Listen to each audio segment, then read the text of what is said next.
Hi everyone, welcome to today's webinar on tackling your one-time buyer program. I am really excited to be here today with Corey Pearson, Castora's CEO and co-founder, and our #1 webinar host, I think, by this point. Oh, thank you. This webinar is going to be about 1 hour today. Please chat your questions into the GoToWebinar window, and we'll get to Q&A at the end. We usually leave around 15 minutes for Q&A. In case you're curious, we will also share this deck and recording after the webinar, so you can access it at any time.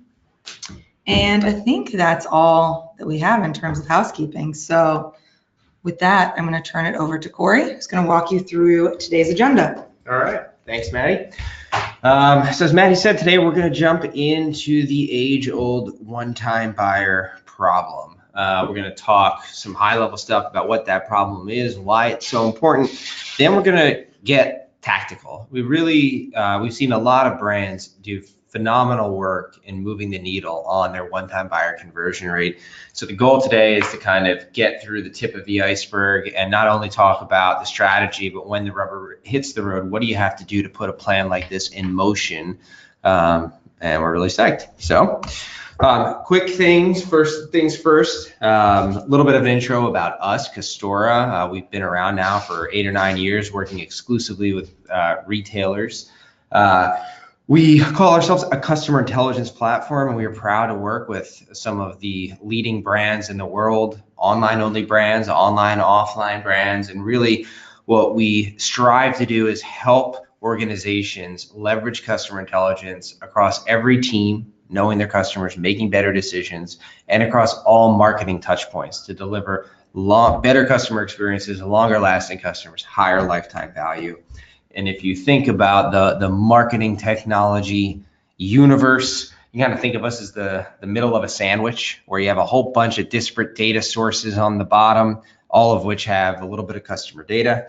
You have a whole bunch of disparate marketing tools and teams on top who want to make use of that data, and we're right smack in the middle, bringing the data together, enriching the data with predictive insights, and then our software has a number of different interfaces, modules to allow teams to go in and learn about customers and to enable you to flow those customer insights across your marketing tools to do things like improve the one-time buyer program, among many others. So with the obligatory Castora information out of the way, getting back in. So if you enjoy this webinar and you want to follow up a little more deeply, side note, we do have all the information here in more depth in an ebook that we wrote. We printed it up, made it a real book too. So that one's called One and Not Done. It's fun. It's filled with information. So please check that out if you want more. And let's jump into it. The customer economics of this whole business, right? Why do one-time buyers matter? And when I tell this story, I like to start with the simple reality of customer lifetime value, right? We know that there are some customers who are going to go on and they're going to buy a whole lot of stuff with our brand. And you talk to any CMO or any retailer, or hopefully any single person in your retail organization, and they would tell you, I'd much rather acquire the customer in the middle here than the customer on the top or the bottom, right? The customer in the middle is the one that is repeating 10 times over time and is obviously going to drive a whole lot more value for your brand. So we'll talk more about how the one-time buyer issue fits into this, into the importance of the driving top-line growth. But just first things first, to hammer home the lifetime value point a little bit further. In nearly every single retailer we have worked with, customers that repeat are worth a disproportionate amount of revenue in terms of year over year for a brand. So for example, it is very common for us to see that the top 10% of customers drive over half of your revenue, right? This is just one of many stats, we'll share some more later, that show you just how important it is to find those customers that are going to come back over and over again. And when you're thinking about making a business case, not just for one-time buyers, but for improving churn reduction, right? Improving customer retention or VIP loyalty creation where you're walking customers up the ladder. Think about it. If 10% of your customers are driving half your revenue, what if you could change your customer mix so that 11% of your customers were that awesome gold superstar customer instead of 10? That's I'm kind of crude math here, but that's 5% more revenue. Think about all of the marketing investments you're making. Think of all the marketing initiatives you're doing to improve online conversion, improve your direct mail response rate, all these things. But just think about it at a high level. What we're trying to do is improving the customer mix by 1% drives 5% more revenue per year. There's so much value to unlock when you put the customer lens on and you're understanding that the health of your customer file and customers as they're walking up that ladder, becoming superstar gold VIP customers. Now, to get there, right? So we have the fact that that there's some awesome customers, but think about the customer journey, and we'll touch back on this because obviously the first purchase is the first part for us here. We say, hey, a member in this little diagram means we got their email address, right? They're not yet buying, but then you make a purchase. And of course, the goal is to move from that first purchase and to walk up that, that top line of the green line going across, to stay on the line there, right? Hold steady, continue to make purchases and turn into one of those gold customers. And what we need to avoid is that customers fade away. And so often is the case, the customers fade away on their very first purchase. But thinking about the fact that we have awesome customers, we love all customers, but some customers are those half of our revenue awesome kind of love, right? And thinking about the customer life cycle, sometimes we like to start by just saying, look, if you kind of put those two things together, you think I have customers of different quality, different lifetime value deciles, different lifetime value tiers, and I have different stages of the customer life cycle. What kinds of activities might I want to launch, right? We know we want to change that customer mix from 10 to 11%. Well, one way to do it is you can get more high value customers in the first place, right? Run better customer acquisition campaigns. Another way you can do it is convert one-time buyers to two-time buyers. That's what we have there on the bottom of the screen. And then of course there's other things, saving customers who are fading away and driving more frequency or driving AOV. But again, if you're the CRM marketer, if you're the CMO, if you're the CEO, and you're thinking about your customer file and you want to unlock that 5% revenue growth, this is where we start our thinking, right? What's the lay of the land? And it takes us into the topic of today, which is that green bucket here in the middle column, which is converting one-time buyers to two-time buyers. So why does this matter? I think most marketers we talk to intuitively have a sense that first impressions really matter, right? We know that like any relationship, right? Think of a dating relationship, right? The first date matters. Think of hanging out with a friend. The first time you hang out really matters. And forming a relationship with the brand isn't all that different. In a lot of companies we work with, 8 out of 10, 9 out of 10 customers buy once and never repeat. And we know that, like any habit, right? It takes a few touch points before something just becomes like, no brainer, I'm going to do the same thing again. And so marketers have long intuitively felt that, oh man, if I could just get over the hump and get you from purchasing once to purchasing twice, you are far more likely to purchase 3 times, 4 times, 5 times. Now, there's a caveat to that type of math, which is often is the case that great customers, right? The customer who absolutely is a perfect fit for your brand, they are more likely to purchase twice, but they're also more likely to purchase 3 times, 4 times, 5 times. So one thing we tell people to do is, don't do analysis like what percentage of my one-timers turn into two-timers. Oh, okay. What percentage of my two-timers turn into three-timers? Of course it's better. It's because all of the one-timers that really don't like your brand aren't there anymore, right? So don't be fooled by that type of math. But your intuition is still right? Like there is still a difference in getting a customer to experience your brand. Oh, they bought pants. You know what? We also have some great shirts that you might like. Wow, I can actually go to this place to furnish my whole wardrobe. Is that an expression? Dress myself head to toe. Like you learn about a brand, you experience it in different ways. Or, wow, I experienced them online. It turns out the in-store experience is also really cool. Like there are things that you learn that are unique to the early life cycle. And when you can form those touch points, it does, even measuring in a more accurate way, it does lead to an increase in repeat rates for the cohort, beyond that. So I have talked to CMOs who have literally said to me, Corey, if you guys can help us, if you can solve our one-time buyer program, I will give you unlimited budget. And we did solve that problem. It turned out they didn't actually have unlimited budget. So, I'm not on an island somewhere chilling. But the point is true. We hear it over and over again. I think every organization knows and feels we have a one-time buyer problem, but it gets a little fuzzy when you get into, so how do I fix it? And I'll steal some of the punchline here. There is no magic trigger. There is no single email. There is no one little thing that an email marketing person can do that fixes a one-time buyer problem. Step one, just throw that out, right? One-time buyer problem touches so much. It's a customer's first experience with your brand, which includes what product did they purchase, where did they purchase it. Yes, it does include how did your marketing follow up afterwards, but it's a sum of the parts thing. It's not going to be easy.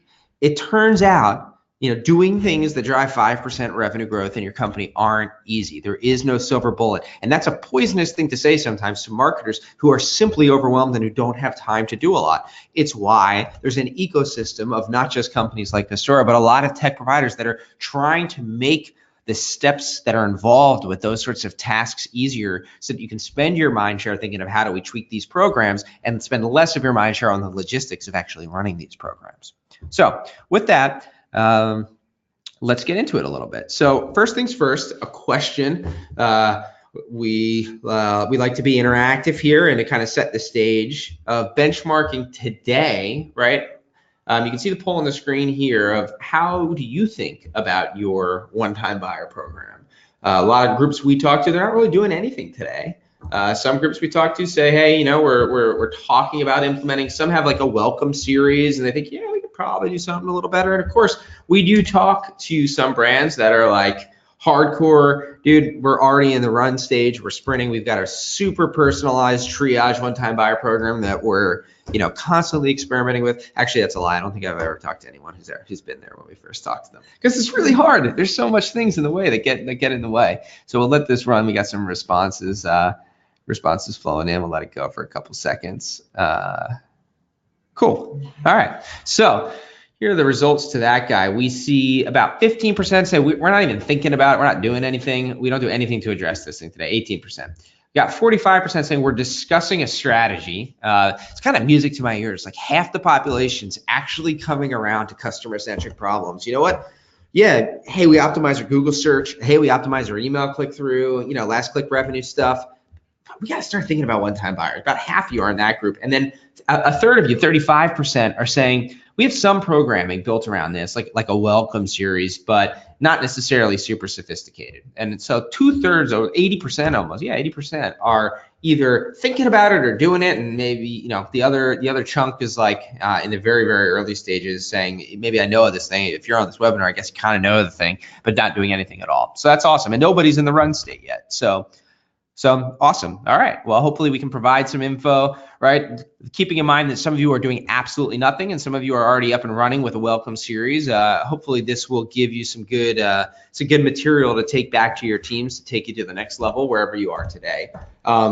It can be helpful if you're in that very first bucket and you're saying to your CMO, we got to do a one-time buyer program. The CMO, she might say to you, well, why? We got a lot of things to worry about. If we don't hit our numbers this quarter, we're going to be, maybe not even here next quarter because there's going to be a whole new marketing team trying to help us hit our numbers. Life's a little unfair as a marketer. But some of these stats are really meaningful, right? Like you can say to the CMO, hey, well, here's what we got to explain to the finance department, to the CEO, is that 80% of our future revenue is going to come from 20% of our existing customers, right? The economics of that are really, really hard. It's super expensive to acquire new customers. We better get them to repeat. Right? And you can do the customer economics that we were showing you earlier. Like when you get those repeat buyers, just the only way we can survive. When you get one-time buyers converted to two-time buyers, guess what? That means they make a second purchase. Guess what? That second purchase helps us hit our numbers this quarter, right? Like these things, these customer-centric metrics, 1 to 2-time buyer conversion rates aren't just theoretical long-term lifetime value. When customers repeat and they repeat frequently, it's like recurring revenue. It builds on itself. It's awesome. It makes you grow faster. So stats are really important. So let's get into the tactics. So what do you do, right? You have a customer who buys the first thing, and so where do we start? How do we build something better? I'll start with a little bit on kind of like what life looks like today for those of you who are running it, and maybe what life could look like tomorrow. and then we'll chip away at what you as an organization might have to do in order to get there. So today, this is for those, and I think we saw this on the survey for the, whatever it was, like 35% of customers or brands who are doing something today. It probably looks something like this. Customer comes in, buys something, and we got a welcome series program. Most of the time, that welcome series isn't very personalized, right? It's welcome to the brand, thanks for joining. It might be one single email, it might be a series of emails, kind of one size fits all, but they're good. Hey, we really love you. Did you know we also have these flagship stores? Did you know we have, these celebrities wearing our stuff? Cool. Like, maybe a series that introduces them one to each product category over time. It's something.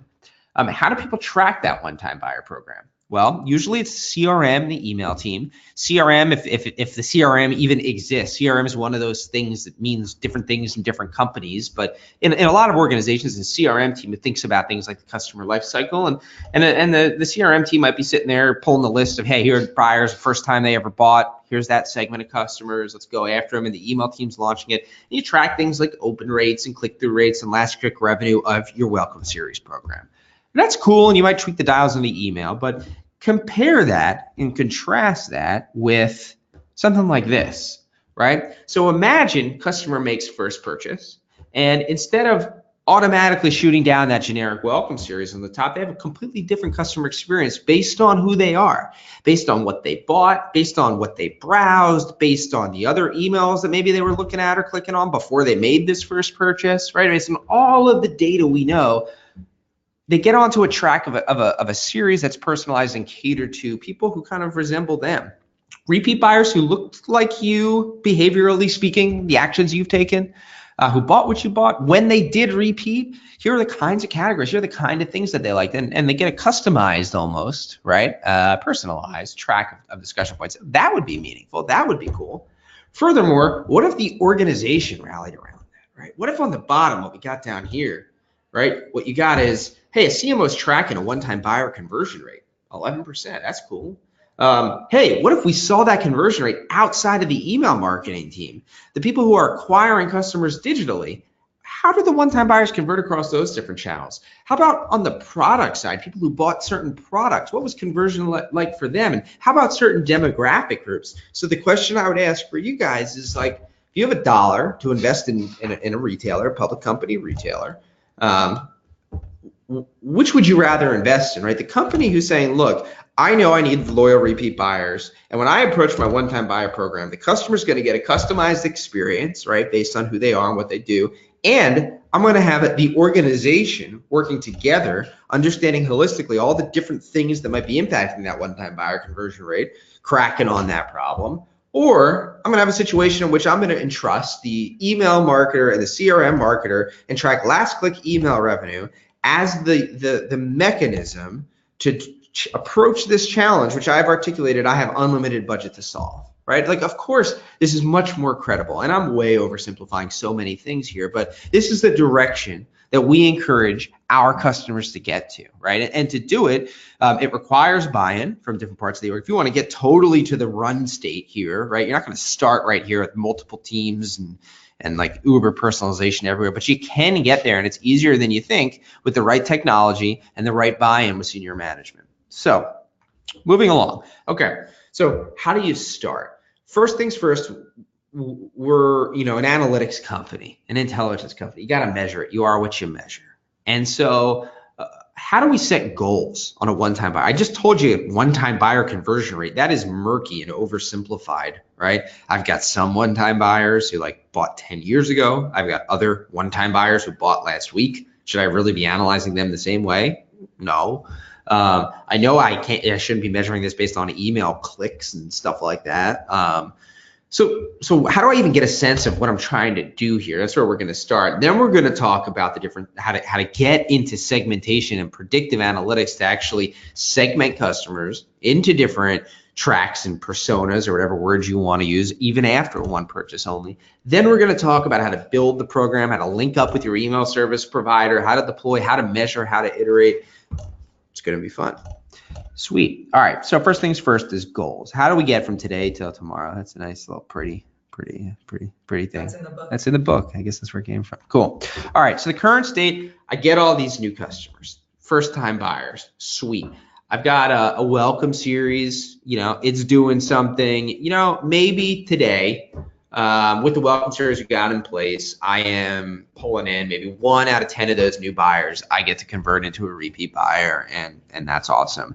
But the question really, and this goes back into like getting buy-in in the org, what happens if I can get 2 out of those 10 first-time buyers to convert, right? I mean, that in practice would be a massive conversion rate improvement of 10% to 20%, but you get the point, right? Like what happens, the first question we're asking is, how are we doing today? And then what happens if we improve it? And so there's ways that you could do that. First of all, you've got, you want to opportunity size. I think there's kind of 2 things that you're going to look at here. You're going to look at today, how many am I converting, right? And so this is a little screenshot of a module of our platform, but we have this thing called early repeat rate. And that's just a way of saying, I talked about this challenge a moment ago, like, crap, I've been in business for 10 years. Some of my one-time buyers last made a purchase in 2008. I did that math, right? Good analytics company. And so they're long gone, right? Like that's not something I'm actively working on to convert, but some of these first time buyers purchased last month and I am. So we come up with this metric called early repeat rate. It's nothing fancy. It's just applying a cohort lens on this. And it says, look, let's take a look at the customer, all the new customers and how many in their first, this can be changed brand to brand, call it first 30 days even, or call it for 60 days. How many in their first 60 days turned into repeat buyers? Clearly, some customers will still convert day 70, 80, 90, 100, 150. But what we're looking at is an early indicator. If we as marketers are going to be jamming on programs, we don't want to wait 4, 5, 6 months to figure out if they're making a difference. And so what will happen if the programs you're putting in place are moving the needle, you will start to see it after the 60-day mark. It's not the all-in one-time buyer conversion rate, but it is a really good early repeat rate as an indicator of how well you're doing. And so it becomes operational. And so first things first, you say, okay, well, look, I'm converting 16% in this illustration, 16% of my one-time buyers. 16.5, I'm able to convert. And then you ask yourself, okay, well, how many customers am I actually acquiring, right? Because the next thing I want to know is, so what happens if I can turn that into 17%, right? 16.6, 16.7. Well, there's a little bit of a flow thing happening here, right? If I know I'm converting 16% of these people into repeat buyers, right, in their first 60 days, and I know every single month I acquire 1,000 customers, well, then it's like, hey, it changes on a monthly basis from 16 customers to 17 customers. And you can start to do some math here and actually calculate the number of incremental conversions you get, right? It's a function of, for the one-time buyer metric, how many new customers and how well am I doing at converting those new customers? It's a funnel. It's like the new funnel. It's the customer funnel, right? And so then you can do some opportunity sizing. And here's an illustration of that from our app, right? Where you can do this in any life cycle stage. But in here, we're saying like, look, early repeat rate, given the volume of acquisition, given where you're at today, what happens with a relative 5%, 10%, 15%? By the way, companies in your vertical, we've seen be able to get into the range of 10 to 20%. Like, hello, middle. Now you're building up a couple of things. First of all, if you look at these numbers, right? And like, if you're a large brand, you look at these numbers, you'd be like, why the hell would I waste my time on this? These numbers are tiny. If you're a brand new brand, maybe not so much, right? But part of this is opportunity sizing, understanding, is the revenue impact of this worth fighting for, right? Are we focusing on the wrong battle? Because we could look at customer churn. We could look at high value acquisition. We could look at a lot of things. So part of it is just making the business case. And then you kind of set those goals. You say, look, well, depending on how well we do, low, middle, high, we have some goals now. And it's really nice to have a metric that we're going to rally around so we can track progress and have a revenue number associated with that. So cool. So that's first things first. So you might say, hey, we're aiming for a 10% improvement, relatively speaking, right? 16.5 to 17.15 or whatever is what we're trying to do over the course of this year. We know what the revenue impact will be. Everyone's aligned on that. Now let's go. Okay. So now we're going to shift into how would I do it, right? And you saw in that illustration, we were kind of triaging customers. you might recall, like we were like, hey, well, based on what you bought and based on everything else we know about you, we might know a series of things to show you that might be different. I'm sitting across from Maddie. We both shop at I'll pick a retailer like a J. Crew I happen to be wearing right now. Both of us probably shop there. We both have very different tastes at J. Crew. You might be surprised, right? And so based on the stuff that they learn from us in the store, us online, what might they do differently? You know, that's the question. So how do you do that? On the one hand, it's a challenge, right? We only have one purchase. We all know, or we should all know, maybe we don't know yet, but if you don't know yet, nothing is more predictive. If you're trying to predict customer behavior, there is nothing more predictive than behavioral stuff. Like a person's actions speak far louder than their demographics, than their psychographics. And there's no aspect of behavior that is more powerful in a predictive sense than looking at what they bought. It is the loudest action you can speak, the action when the money changes hands. And the interesting thing, you know, you might say, well, we only bought once, and that's not a lot of data, right? If I were to keep going on a J. Crew example, might be, I don't know, like a certain pair of pants or a certain shirt that happens to be the most popular item that a ton of customers buy. Even different types of customers all love the flannel shirt or whatever the case is. So it's hard, right? But the reality is there's so much data points associated with that first purchase that with the assistance of machine learning or predictive analytics or artificial intelligence, or as I like to call it when I try to strip out the bullshit, fancy math, you actually can learn quite a bit about customers. And so, you know, where did they buy? Online or offline? On mobile? On what other device, right? If it was, what category was it in? What was the price point? How many items did they buy? Did they buy on promo? Right? The list goes on and on and on, and everything from the referral sources that drove the customer to the store location, like there's just all this data stuff that the more data you have with the right machine learning and stuff in place, with the right fancy math in place, you start narrowing in and you get a probabilistic sense. It's not perfect. There is no magic crystal ball. Any vendor, any internal data science team that says with 100% precision, I can tell on the first purchase exactly what products you will be interested in the next 5 years is lying to you. But what you could do is say, hey, you know what? I know I have 4 or 5 types of customers, and based on the first purchase, I'm narrowing it down to these 2, and it's kind of 60-40 in favor of this one.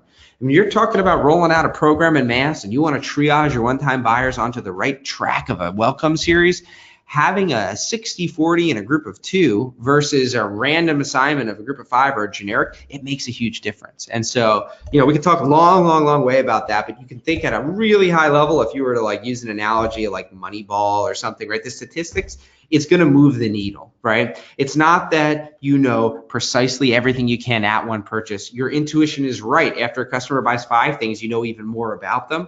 But on the whole, you can actually start leaning towards an understanding of a customer, and that leaning goes a really long way when you're talking about a program that you're running in mass. And so, depending on the nature of your creative team and the setup, you could do a whole bunch of different things with your welcome series. But because there's a lot of brand messaging in here, right? Because there's a lot of like, welcome to my brand, here's the kind of stuff I have. These generally aren't the types of emails, like you might have dynamic SKU personalization stuff just rocking in your daily emails, right? We're not only talking about customizing products here, but what we would like to do is understand, like the me and the Maddie example, right? Maddie has a very different taste at J. Crew, buys very different items. If you open up Maddie's closet of J. Crew, there's a lot of it in there, but it's not at all similar to the collection of things that are in my closet, right? And so it is really helpful to understand, broadly speaking, hey, she's the type of customer who buys this stuff. Hey, I'm the type of customer who buys that stuff.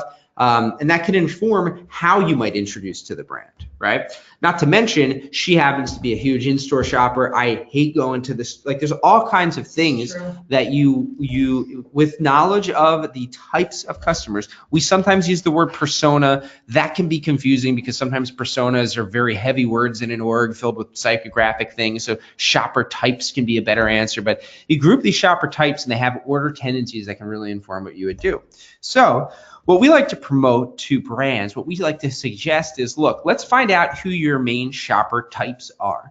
Give them cool names that the team can rally around, right? Like my favorite inspiration for this is when I see Experian and they're like mosaic segments and they have awesome names like Power Elite and Golden Oldies and stuff like that. It's awesome. Those names are great. But like what we see, is you've got the Corey type shopper and the Maddie type shopper. Give them names that actually, because you're going to be building creative, you're going to be talking about these segments. Give them names people can relate to, and then think about setting up. What is the right welcome experience? And it's going to be a combination. Don't think one email. Don't even think 3 emails. Think of a bunch. So here's an example of like a segment. And you can see in this example, a series of creatives that are very tailored to an outdoorsy customer segment. So imagine that you are a retailer here who sells a lot of stuff like this. Think of a backcountry or a Patagonia or one of these types of brands where you have, customers who come in and buy your stuff for the winter season. You have customers who come because they're fly fishing in the river in the summer, right? Maybe there's some customers who do both, but there actually is a type of customer who are like the Montana fly fishers, and there's a group of customers who are the, Park City adventure skiers. If you're thinking about your welcome series there, right? Like they're going to be different. Right, and I think these are actually example creatives from backcountry.com, and you can see that like there is an experience that they're trying to create here. They're trying to connect. They're trying to build a relationship with the customer, and it is clearly tailored for what I just was describing as like the Park City adventure skier. Right, it is very, very different than the relaxing leisure go fly fishing out on Flathead Lake in Montana type of customer here, and that's the kind of stuff that you like what's going to be more likely to convert, right? If you start popping the fly fishing to the person who's getting ready for their their next like ski expedition, it's not going to be as effective. But you start sending this kind of stuff, especially how they're layering in sort of the emotional stuff that isn't even product related, right? Blending in the content around it, it starts getting interesting. So in order to do something like that, though, right? Like how do we build that, right? So step one is like, great, who are these segments? And let's ideate and think about the series of things that we would want to do. Then we got to build this, we got to deploy it, we got to get it out the door. And that's often an area that is very, very fuzzy.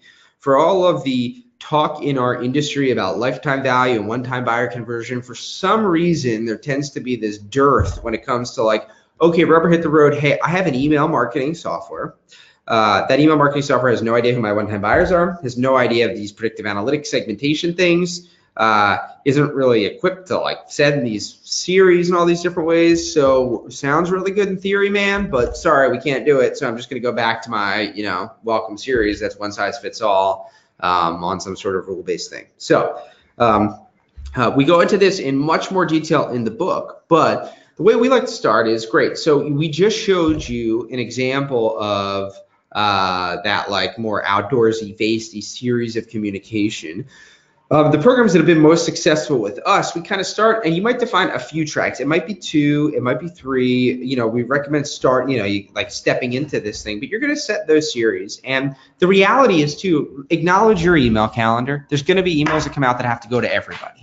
Right? Like there's going to be Labor Day's coming up. Everyone's getting the Labor Day sale, right? So think of this welcome series going over the course of a month. It's not going to be every single day, right? But there are going to be touch points that you come in that are very focused on you being a new buyer. And build the creative story, right? This is the fun part of the marketing and the art and the science, right? Like you get to think about what it is that you want to do. How do you want to educate this person? What's the series of steps that you might layer in on top of the email calendar? Cool. So think of it like a track. Think of the series. We say track instead of series because sometimes a series is a very short connotation. Like it's a series, it's like every day for 5 days, right? We think of it like a track of, hey, I'm gonna route this new customer into one of these 5 tracks that's going to last for 30 days. So first things first is start with just 2, maybe my most popular 2 segments, most popular 2 shopper types. And I built, say, 10 touch points over a 30, 45 day period we're gonna layer on there. Cool. Then we're gonna enhance it a little bit, right? We're gonna enhance it a little bit with triggers. So triggers are sweet. There's a couple of different types of of ways to do this, but think of it as like, number one, you might, depending on your brand and your attitude towards promotions, right? If you feel like your messages aren't being looked at, you might want to introduce the old, the double-edged sword of, I don't know if that's the right expression, but promotions, right? Like, we kind of love it and we kind of hate it. But when you don't want to do it right off the bat, right? Obviously you want to try to connect with them first, but maybe in the latter half, if you're still not converting, you might want to layer some of that stuff in. But you can program those things in, because the way that you could set up this welcome series is once you make a first purchase, you kind of pop out of it. And so if I get there towards the latter half, that's when you might want to start staggering that stuff in. There's other things too, like when you really start drilling into these segments, depending again on the type of retailer you are, you might start noticing some anomalies, some really interesting patterns in the data. So making a super obvious example, but like if you're selling razor blades, just to go to the canonical example here, right? You bought a pack of razor blades of 5 and you're supposed to use one every single week. Well, you could set up the trigger for that person to be, 4 weeks later where you know that they're about to run out. You'd be like, yo, you're about to run out. It gets interesting in other industries where it's not quite so replenishable, but there often are those patterns. They don't exist all over the customer file, but there are certain types of things like, whoa, everyone who comes in and buys our ski hat loves it so much that then they come back and they buy our gloves, usually within 1 to 2 months later. You'll find some like really interesting things like that you can set up within these tracks as like little jolts, little spurts that especially if you couple them a little bit with promotions, can be really interesting. And so sometimes I was saying, sometimes those triggers are promotional and sometimes they're cross-sell. And those are 2 examples we just talked about, right? And so you kind of layer some of those things in. So I have my creative content. Think that backcountry example where you have like the beautiful image of the mountains, you're building this emotional stuff. You get the product focused stuff where you're introducing some new categories. And if they happen to buy one of those specific products within that shopper type that has one of those patterns, there might be an automated trigger message that also layers in. And if they reach the tail end, maybe you start promotions, maybe those promotions escalate towards the end. That's like, you start designing this thing on paper. We're not dealing with the ESP yet, right? But we're kind of building a system here. We are the architects, we are the designers, we are building the loyalty journey. That's where we start right now. And we kind of, we're rolling all that out. It looks really good on paper. All right, now what? Looks good on paper, so how do I make it a real thing? We got to deploy this beast. And so there's various ways to approach this problem. And it depends on the technology stack and the teams and the processes that you have in place in terms of your customer data, right? So for most brands we work with, they're working with an email service provider like a Salesforce ExactTarget or an Adobe or a Responsys. And these tools are capable of running series like this, and they have, maybe the user interface hasn't caught up to today's day and age, but the functionality is there. Like, you can configure these things, and either you on the webinar or there's somebody in your org who's just like a power user in Responsys, and man, can they set up those complicated things. Those people tend to be super valuable in the organization. It's like, oh, so-and-so's been here for 10 years. They're just a Responsys king, queen. So the stuff can be set up, but in order for the stuff to work, you got to flow the data in, right? So one way that you can manage these things is you can say, look, what I want, I have to somehow get information of what do we need? We need to know who's the one-time buyers, and we need to know which of those like different tracks they should be on. And that data's got to be readily accessible to my Responsys in that example if I want to kind of launch people into the right program here. So maybe in what is today, if you do any triaging, none of you are doing this in your one-time buyer program per the survey earlier, but you might be doing this in other areas where, like, if this happened, then that happened, kind of rule-based-y things. Well, what you want those rule-based-y things to do is be based on the output of this like predictive analytics. But in order to do that, you have 2 options. You either have your in-house predictive analytics team building these things and then setting up a feed to, on a regular basis, clone that information into a table within, say, Responsys, or you use a tech platform like a Costora that will do all that stuff for you automatically, right? But one way to do this is to say, look, I'm going to manage everything within the ESPs, and I am going to flow that information in. Now, you also want, and we'll talk about this in a minute, measurement, which is a big piece of this too. So if you're doing this internally, we'll go back on that later, but how we measure the effectiveness of this program is a separate question. But there's other things you can do too. So maybe it's not, maybe your ESP, I think all the ones I just mentioned, Adobe, Responsys, ExactTarget, they have nearly every ESP has some sort of mechanism for you to upload your own files into its orbit that then, the things can look to when they're setting up series. But another way you can do it is you can push lists of customers. You could upload 3 lists of customers, right? And the logistics of this could be even more complex, but it just depends, right? Where you can upload lists of customers. Hey, here's my list for my outdoorsy segment to start them on their track today. And hey, here's my list on my my fly fishing segment. And they should get their thing today. And you can do it that way. And sometimes, especially internal teams do that, where like they have the capability to kind of say like, hey, who bought? And if it was in these set of products, then they're on list A. And if it's in those set of products, it's on list B. And you kind of upload the list for the campaigns manually. There are limitations to that approach, right? When you start getting into multiple segments or in different stages, if you want the track to be longer, right? 30 days, 10 touch points, like it gets super unwieldy. Whereas you can manage those 30-day tracks within your ESP, and the ESP manages sort of where they are in that 30-day flow. But again, start with what you got, right? So if you can't do 30 days off the bat, but you can pull lists and you can get, a couple of touch points with those lists, that are unique, then go for it. You still might see some really nice improvements. So, but it takes time. Like this is what I was saying of like Silver Bullet, like you got to configure these things. So, build it on paper, cool. Wire it up in your ESP, cool, and then you kind of fuel it with the insights coming from your internal team or from an intelligence platform like Castores. But that's when the stuff starts getting fun. Because then you can get into, one more note on this is prioritization. So inevitably, you'll come up and you'll hit those Memorial Days, those Labor Days, those holidays where it's just like, you got something else, you kind of want to supersede it. Most DSPs, again, have some prioritization. So you can say, look, if this user is eligible for this thing, they're going to get it. You have different options here. You could just say, look, people are going to get their daily emails and the welcome series come on top. Some brands, we all know, we receive it in our inbox. You get a couple of emails a day, and that's fine. And then if you're, if that's your style, then you could do that. You don't have to worry about prioritization. But if you only want to send 1 email a day to a user, then you got to decide. You might have this in a number. Oh, there's a cart abandonment opportunity. There's daily email opportunity. And hey, here's a welcome series opportunity. So you have to think strategically about that. And hey, maybe on these days, nobody gets it. The holiday email takes precedence. So again, just to note that response is super user that you're going to talk to, that's a strategic decision for you to make as a brand in terms of where this one-time buyer thing fits across those other priorities. But I would be remiss to not mention that point.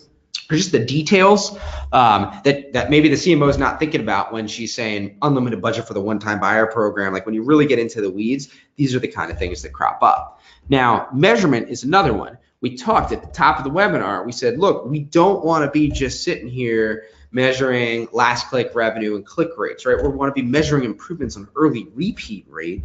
So how on earth are we going to do that? It's poll time again. The question that we have here, just to get a sense of where everyone is in the scope of how you measure, right? Like right now, as you have a program, whether it's a welcome series, daily email, right? Are you measuring total revenue of the campaign? Are you measuring revenue per user? Are you somehow measuring incremental revenue? So let's do that. Let's see where you guys come in. It's a topic that I know is really top of mind in a lot of customers, especially as customer-centric vibes are starting to spread more through the organization, right? Like the age of channel-only metrics is sort of like people are at least raising an eyebrow and a question mark towards it and starting to think a lot more about how else might we measure instead of revenue per user and incremental revenue. So yeah, it makes about a quarter of you are saying we just measure the total revenue of our series. A quarter of you are saying we take the total revenue and we divide it by user. About half of you are saying incremental revenue, which is awesome. Incremental revenue, more and more marketing teams are starting to get tasked with generating incremental revenue. But the mechanism to change it often falls on that CRM team again, right? Because like, how do you actually measure incrementality?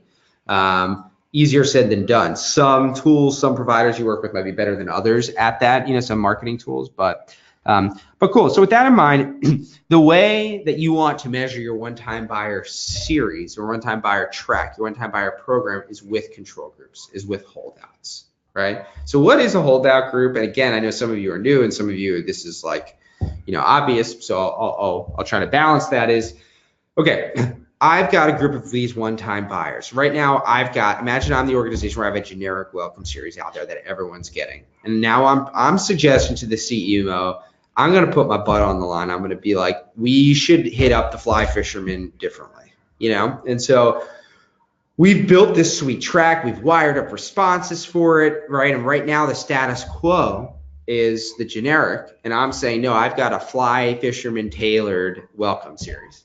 So what do? What you want to do is say, hey, great. Well, here's the group of customers. Maybe of the 10,000 customers that are one-time buyers in this most recent week, half of them should go on to that fly fisherman thing. So you got a group of 5,000.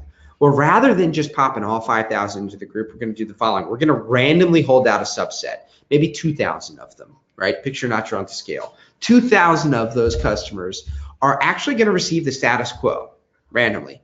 And 3,000 of them, I'll make the math even easier, 2,500 of them, half of them are going to receive status quo, and half of them are going to receive this fly fisherman tailored welcome series over a month, right?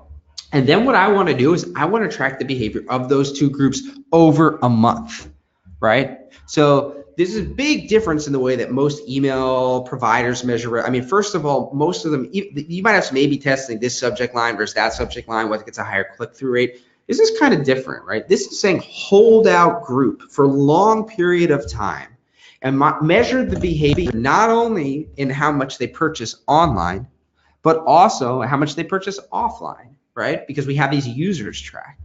And so, so many benefits of this approach. It is entirely clean, right? You know that in these two populations that you've split apart, right? The 2,500 who are getting the series, the 2,500 who aren't, the only thing different is that half of them received our baller fly fisherman sequence of events, right? And half of them received the status quo, right? The generic welcome series.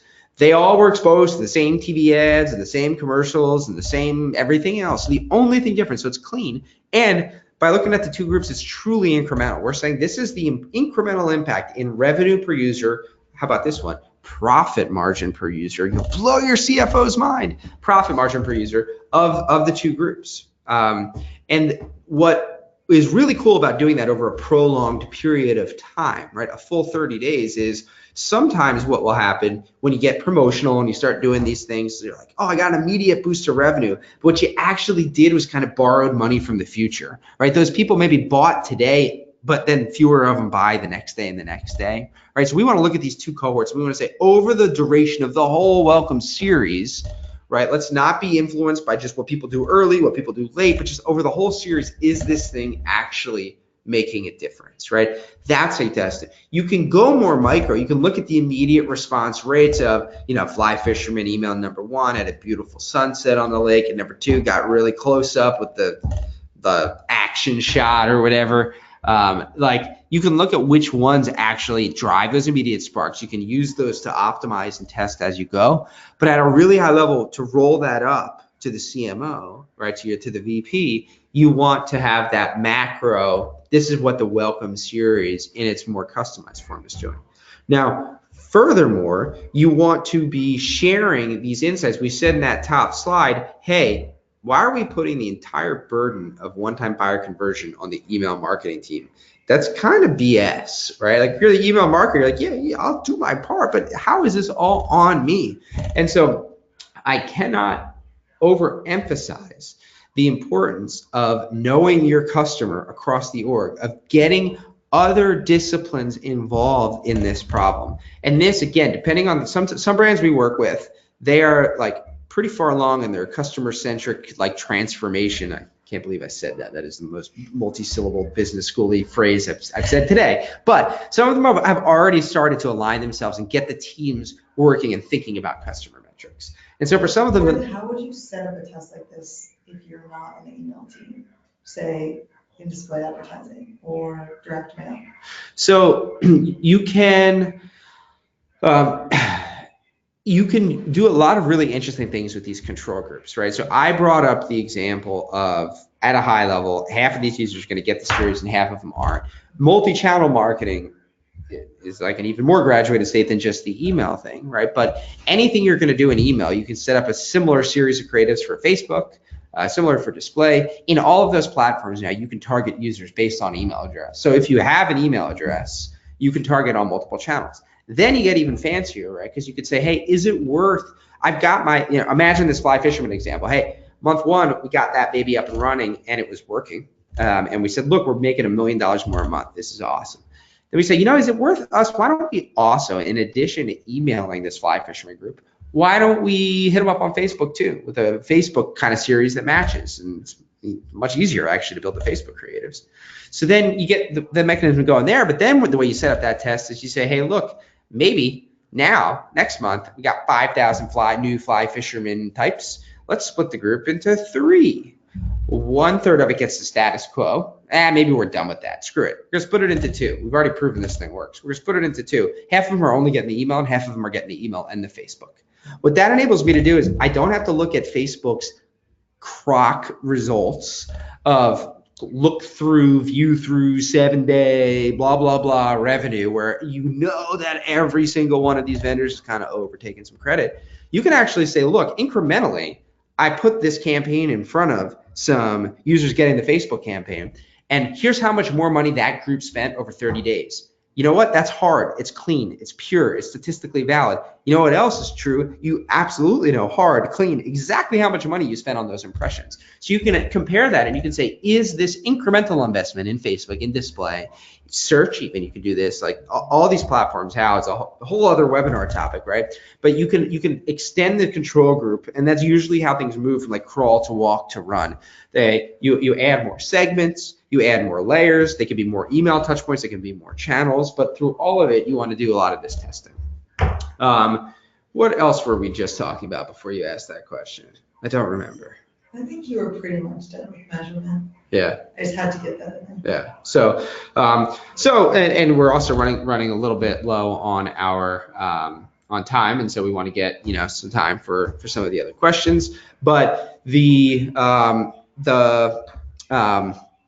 thing I was going to say is, we talked about that. Great. So the other thing I was going to say is, so you jump in and you can optimize the messages within the series. You jump out and you say, hey, how's the series doing on the whole? The other thing that you're going to go back to is you're going to look at that early repeat rate metric, right? And when you get really high up in the C-suite, right, like that's that metric is, hey, it was 14.6. What is it today?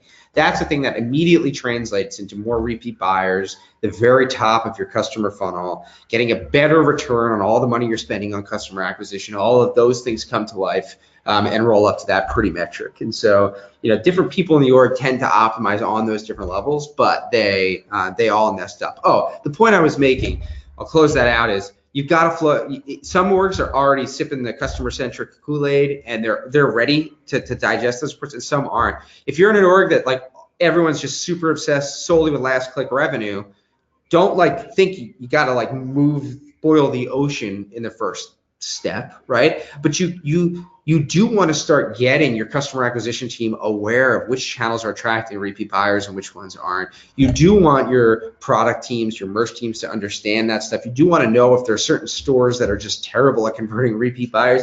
That information has value in the org. And depending on where you are, usually when we start with the brand, there's a little bit of like a conversation. Just, are those teams ripe and asking for it? Or are we going to educate them? And you, as a champion that is promoting this program, you are much more likely to move the needle if you look at the kinds of things that you can do when you get multiple teams involved too. It's just leverage wise, it just totally improves your odds of moving the needle on those metrics. So a couple questions coming in. One question is okay, cool. We talked about Facebook. We talked about email. What else can be done? It's a great question. So there's a lot of other tactics, right? On site, this question pointed out, and absolutely. So same sort of stuff can happen on site. Great. I'll keep using the fly fisherman example. If you came in and you bought that fly fisherman rod, right? Maybe you bought it in the store, but we kind of captured your info. Maybe you bought it online. If we have that information on that user, what we want to do is have our on-site personalization engine aware of it. So historically, on-site personalization engines were very cookie-based, session-based, very browse behavior focused. But more and more, the new age wave of on-site personalization vendors allow you to onboard some data as well. And if they do, then you can onboard this historical purchase information. You can onboard the output of predictive models. You can work with partners like Kastora who will integrate with those and take care of that for you, where if we've tagged someone as persona fly fisher, right, then that is associated with that user who's associated with a cookie on their end. And if you have that, what happens? A few things. It can impact the products that you see when they are on site. You can adjust your promotional strategy. It turns out fly fishermen are super cheap and they only buy on promo. I don't know if that's true, but it might be true. Whatever you learn about those people, there's a lot of things you can do. Now, of course, you can only use them when they're on site. And so, right, you can think of like the path to get them to come back includes the emails, the Facebook ads, and then when they're on site, certainly continue it. Other things you can do are direct mail.